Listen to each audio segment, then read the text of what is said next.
صرف میاں نواز شریف ہی نہیں بلکہ پورے شریف خاندان کی نہ تو کوئی اخلاقیات ہے اور نہ ہی کوئی کردار۔ اس خاندان کے پاس صرف ایک چیز ہے اور وہ ہے انفرادی اور خاندانی مفاد۔ شریف خاندان جتنا کرپٹ اور بے ایمان ہے اتنا ہی غیر مذہبی بھی ہے۔ میاں نواز شریف اور میاں شہباز شریف کے والد بزرگوار سب سے زیادہ مذہبی کہے جاتے ہیں، مگر ان کے مذہب اور اخلاق دشمنی اس امر سے ظاہر ہے کہ انہوں نے chief of army staff Asif Nawaz Janjua کو کھانے پر بلایا، انہیں اپنا بیٹا قرار دیا اور انہیں BMW کا رشوت کے طور پر پیش کی۔ روایت کا کہنا ہے کہ جنرل آصف نواز نے رشوت کی طرف آنکھ اٹھا کر بھی نہ دیکھا، مگر بہرحال بڑے شریف صاحب نے جنرل آصف نواز کی وفاداری اور ضمیر کو خریدنے کے لیے بڑی چال چلنے سے گریز نہیں کیا۔ رشوت ہر صورت میں بری ہے، مگر سیاسی رشوت اسی لیے زیادہ بری ہوتی ہے کہ اس سے اجتماعی خرابیوں کی راہ ہموار ہوتی ہے۔ معروف سیاستدان چودھری شجاعت نے اپنے خود نوشت سچ تو یہ ہے میں لکھا ہے کہ ان کے اور شریفوں کے درمیان معاہدہ ہوا تھا۔ میاں شہباز شریف قرآن پاک اٹھا لائے اور کہا کہ قرآن اور ہمارے اور آپ کے درمیان ضامن ہے، ہم آپ سے کیے گئے ایک ایک وعدے کو پورا کریں گے، مگر چودھری شجاعت کے بقول شریف خاندان نے اپنا کوئی وعدہ پورا نہیں کیا۔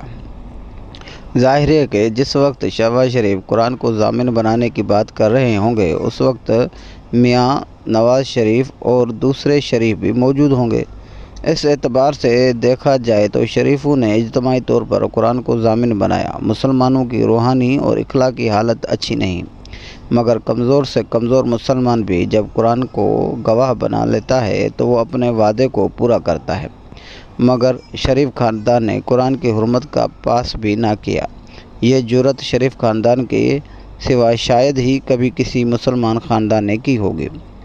اس ایک واقعے سے اندازہ کیا جا سکتا ہے کہ شریف خاندان کا اجتماعی باطن کتنا تاریک اور اس خاندان کے ووٹر اور سپورٹر اس طرح شریف خاندان کو طاقت مہیا کر کے اپنی دنیا اور آخرت تباہ کر رہے ہیں۔ ایک زمانہ تھا سابق امیر جماعت اسلامی قاضی حسین احمد شریف خاندان کے اتنے قریب تھے کہ شریف خاندان اپنے خاندانی جھگڑوں میں قاضی صاحب کو ثالث بنایا کرتے تھے اور بلا شبہ قاضی صاحب اس قابل تھے کہ انہیں ثالث بنایا جائے، مگر پھر ایک وقت آیا کہ میاں نواز شریف نے پوری ڈھٹائی سے قاضی صاحب پر 10 کروڑ روپے لینے کا شرمناک الزام لگایا۔ یہ شریف خاندان کی محسن کشی کی ایک صورت تھی اور محسن کش لوگوں کی مذہبیت اور اخلاقیات کی ایک دھوکے کے سوا کچھ نہیں ہوتی۔ میاں نواز شریف نے قاضی صاحب کے ساتھ جو کیا اسے عام آدمی کی زبان میں استعمال کرو اور پھونکو کہتے ہیں۔ یہی تماشا میاں صاحب نے طاہر القادری کے حوالے سے کیا۔ ایک وقت تھا کہ میاں نواز شریف طاہر القادری کے مرید تھے۔ اس وقت میاں صاحب نے طاہر القادری کو اپنی پیٹھ پر سوار کر کے عمرہ کرایا، مگر بعد میں یہی میاں نواز شریف طاہر القادری کو فتنہ قرار دیتے رہے۔ بلا شبہ انسان سے انسان کو سمجھنے میں غلطی بھی ہو جاتی ہے، مگر میاں نواز شریف نے جو کچھ قاضی صاحب اور طاہر القادری کے ساتھ کیا وہی کچھ انہوں نے جنرل ضیاء الحق کے ساتھ بھی کیا۔ حالانکہ جنرل ضیاء الحق شریف خاندان کے سب سے بڑے مؤثر تھے۔ جنرل ضیاء الحق کی وجہ سے شریف خاندان کو اپنے کارخانے واپس ملے۔ جنرل ضیاء الحق کی وجہ سے میاں نواز شریف سیاست میں آئے اور اعلیٰ ترین عہدوں تک پہنچے، اور یہی وجہ ہے کہ میاں نواز شریف جنرل ضیاء الحق کو اپنا روحانی باپ کہا کرتے تھے، مگر جنرل ضیاء الحق کے مرنے کے کچھ عرصے بعد شریفوں نے جنرل ضیاء الحق کو بھی الوداع کہا اور اب وہ ان کا ذکر ایک آمر کے طور پر کرتے ہیں۔ کتنی عجیب بات ہے کہ کبھی جنرل ضیاء میاں صاحب کے باپ تھے اور اب باپ ہیں۔ اس سے اندازہ کیا جا سکتا ہے کہ شریف خاندان کا کیا مذہب ہے، کیا اخلاق ہے اور کیا تہذیب۔ اسلامی جمہوری اتحاد کے زمانے میں ملک پیپل پارٹی کے حامی اور مخالفین میں بٹا ہوا تھا۔ میاں صاحب اسلامی جمہوری اتحاد کے رہنما تھے اور اسلامی جمہوری اتحاد میں نام کے لیے صحیح اسلامی لگا ہوا تھا، مگر میاں نواز شریف نے اسلام کی رتی برابر بھی پرواہ نہ کی۔ انہوں نے بے نظیر بھٹو کو روندنے کے لیے ان کی خود ساختہ تصویر پنجاب کے مختلف علاقوں میں ہیلی کاپٹر سے پھینکوائی اور بدقسمتی سے جاگ پنجابی جاگ کا نعرہ بھی لگوایا۔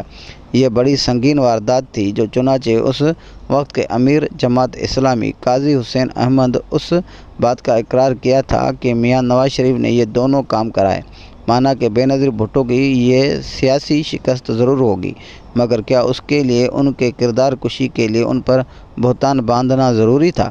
جیسا کہ ظاہر ہے یہ واقعات بھی شریف خاندان کے بدکرداری کے عکاسی ہیں، اور ان سے بھی معلوم ہوتا ہے کہ شریفوں کا کوئی مذہب، کوئی اخلاق، کوئی تہذیب اور کوئی کردار نہیں۔ وہ اپنے مفادات کی تکمیل کے لیے کسی کے ساتھ کچھ بھی کر سکتے ہیں۔ قاضی حسین احمد بتاتے ہیں کہ ایک روز میں میاں نواز شریف کے ساتھ موجود تھا کہ انہوں نے مجیب الرحمان شامی کو برا بھلا کہنا شروع کر دیا۔ قاضی صاحب کے بقول انہوں نے میاں صاحب سے کہا کہ شامی صاحب اتنے برے بھی نہیں ہیں۔ یہ سن کر میاں نواز شریف نے فرمایا کہ قاضی صاحب آپ شامی کو نہیں جانتے، اس سے پیسے ملنے میں دیر ہو جاتی ہے تو وہ فون کر کے جینا حرام کر دیتا ہے۔ اس سے معلوم ہوتا ہے کہ شریف خاندان صحافیوں کو خریدنے کا کام شروع سے کیا کرتے تھے۔ رؤف کلاسر اپنے ایک کالم میں بتاتے ہیں کہ میاں نواز شریف اور زرداری بڑے پیمانے پر صحافیوں کو قلم کو خریدنے کا کام کرتے تھے، بلکہ میاں صاحب کے بارے میں کہا جاتا ہے کہ وہ تو پورے میڈیا ہاؤسز ہی خرید لیتے تھے۔ جب میاں نواز شریف اور ان کا خاندان پوری سیاسی بے حیائی کے ساتھ جنرل مشرف سے ڈیل کر کے سعودی عرب فرار ہوا تو عطاء الحق قاسمی نے اپنے ایک کالم میں لکھا تھا کہ میاں نواز شریف کو مدینے والے نے اپنے پاس بلایا ہے۔ دوستو، یہ مثالیں صحافتی بخت کی بڑی مثالیں ہیں، اور ان سے معلوم ہوتا ہے کہ میاں نواز شریف کو جس چیز کو چھو لیتے تھے اسے کرپٹ کر دیتے تھے۔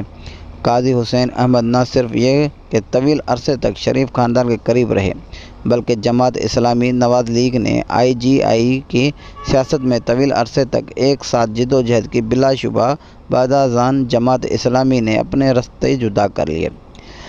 اچھے لوگ ماضی کے رفاقت کو برسوں یاد رکھتے ہیں، مگر میاں نواز شریف نے واجپئی کو لاہور بلایا تو جماعت اسلامی نے ایک چھوٹا سا علامتی مظاہرہ کیا تھا، جسے میاں صاحب کے سرپرست مجید نظامی نے بھی سراہا، مگر شریف خاندان جماعت اسلامی کے چھوٹے سے مظاہرے پر اتنا ناراض ہوا کہ وہ جماعت اسلامی کی قیادت پر ٹوٹ پڑے۔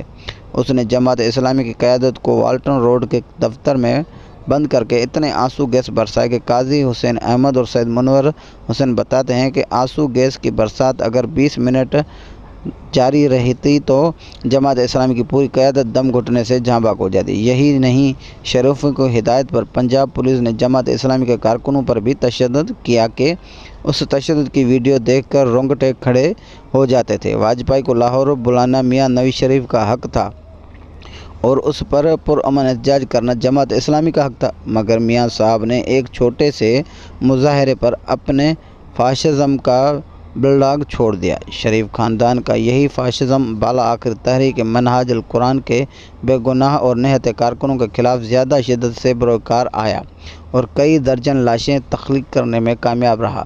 بلا شبہ نواز علی گلو بٹ، ناصر بٹ اور رانا سونال جیسے لوگوں کی جماعت ہے۔ یہ لوگ شریف خاندان کی اصل شخصیت کے ترجمان ہیں۔ میاں نواز شریف خود کو مذہبی اور باور کراتے رہے، مگر ان کی حکومت نے ختم نبوت کی تصویر پر حملہ کیا۔ بھٹو خود کو سیکولر اور لبرل کہتے تھے، مگر انہوں نے اپنے سیاسی مفادات کے لیے ہی صحیح ختم نبوت کا تحفظ کیا۔ اس کے برعکس میاں صاحب خود کو مذہبی کہتے ہیں، مگر انہوں نے ختم نبوت پر بھرپور حملہ کیا۔ میاں صاحب کے گزشتہ دور میں اقوام متحدہ نے ایک تجویز بھیجی تھی کہ آپ زنا بالرضا کو قانونی قرار دیں۔ اس تجویز کو قابل غور قرار دے دیا تھا۔ عدالتوں کے سلسلے میں بھی شریف خاندان کا ریکارڈ بہت خراب ہے۔ اس نے سپریم کورٹ پر حملہ کروایا، اس نے جسٹس قیوم پر دباؤ ڈالا۔ جسٹس سجاد علی شاہ کے بقول جب میاں شریف کی حکومت کو برطرف کیا گیا تھا تو اور اس کا مقدمہ سپریم کورٹ میں آیا تھا تو جسٹس نسیم حسن شاہ اور بینچ کے دوسرے کئی جج کمرے میں بیٹھ کر کہا کرتے تھے کہ ہم ایسا فیصلہ کریں گے جو قوم کو خوش کر دے۔ یہ بات میاں صاحب کے مقدمے کی سماعت کے دوران کہی جاتی تھی، اس لیے جسٹس نسیم حسن شاہ نے جب میاں صاحب کی حکومت کو بحال کیا تو بے نظیر نے اسے چمک کا نتیجہ قرار دیا۔ پاناما کا اسکینڈل سامنے آنے کے بعد میاں صاحب نے ایک بار پھر عدالتوں پر لفظی جنگ اور لفظی حملے کروائے۔ چنانچہ نواز شریف لیگ کے کئی رہنماؤں پر توہین عدالت کے مقدمات چلے۔ طوائفوں کا جسم خریدنے والے بدترین لوگ ہوتے ہیں، مگر صحافیوں اور عدالتوں کی رائے اور ضمیر خریدنے والے طوائفوں کا جسم خریدنے والوں سے بھی بدتر ہوتے ہیں۔